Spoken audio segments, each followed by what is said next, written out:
Hello friends, welcome to my YouTube channel. নমস্কার বন্ধুরা, মঞ্জু রান্নাঘর থেকে সবাইকে স্বাগত। তো বন্ধুরা, আজকে আমি আপনাদের কাছে একটা ভিডিও নিয়ে হাজির হয়েছি।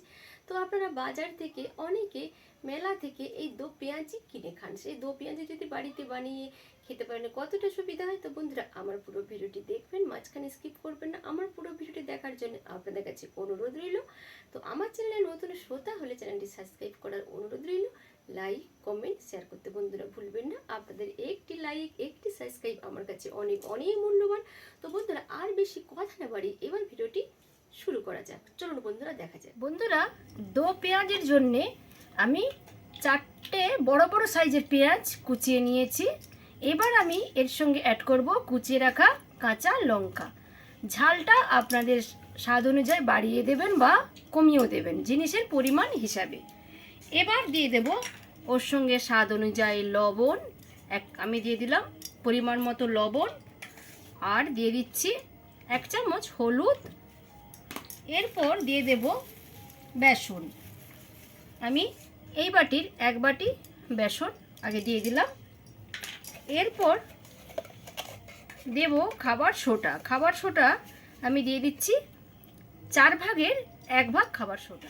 বন্ধুরা, এবার এর মধ্যে আমি অল্প অল্প করে জল দেব। জলটা কিন্তু একসঙ্গে দেব না।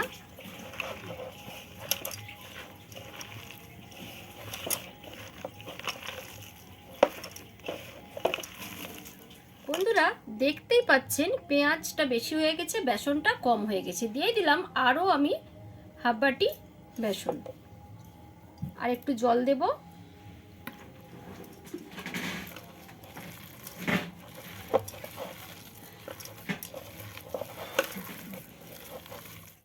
এইভাবে ব্যাটারটা আমি মেখে নিয়েছি।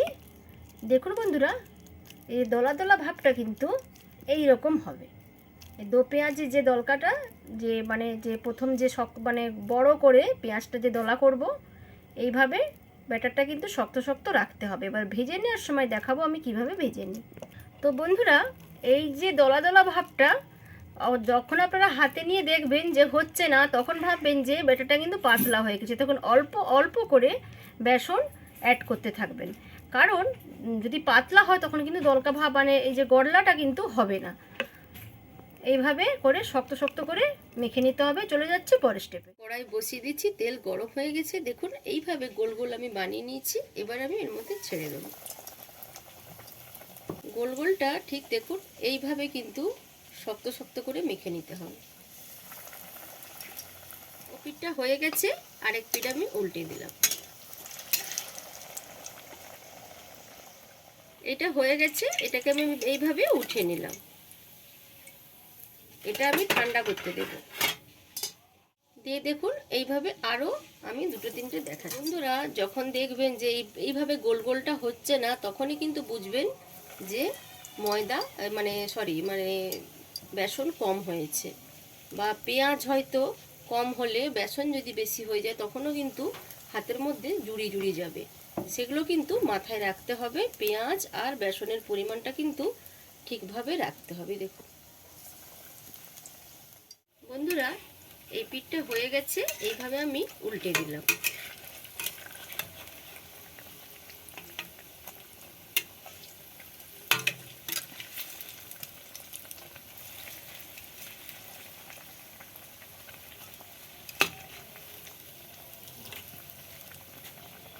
এইগুলো হয়ে গেছে, এগুলোকে আমি এভাবে উঠিয়ে নিচ্ছি। এইভাবে সবগুলো আমি ভেজে নেব ওই সেম তেলে। এর মধ্যে দেখুন এই যে গোল গোলগুলোকে আমি নিয়েছি। এবার এই হাতের তালু দিয়ে আমি চেপে নেব। দেখুন এইভাবে করে নিয়েছি।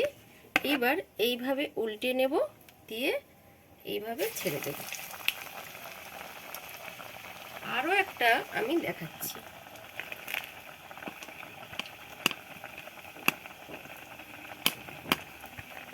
এইভাবে পাতলা পাতলা করে নেবেন হাতের তালুতে, দিয়ে এইভাবে উল্টে দেবেন, দেখবেন ছেড়ে যাবে, দিয়ে ছেড়ে দেবেন।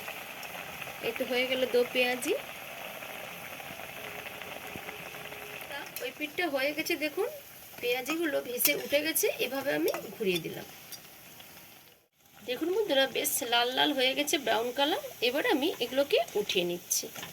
এইভাবে আমি সবগুলো ভেজে নেব। একটি টিস্যু পেপারের মধ্যে আমি আলগা তেলটা ঝাড়িয়ে নেব, তার উপরে রেখে দেব।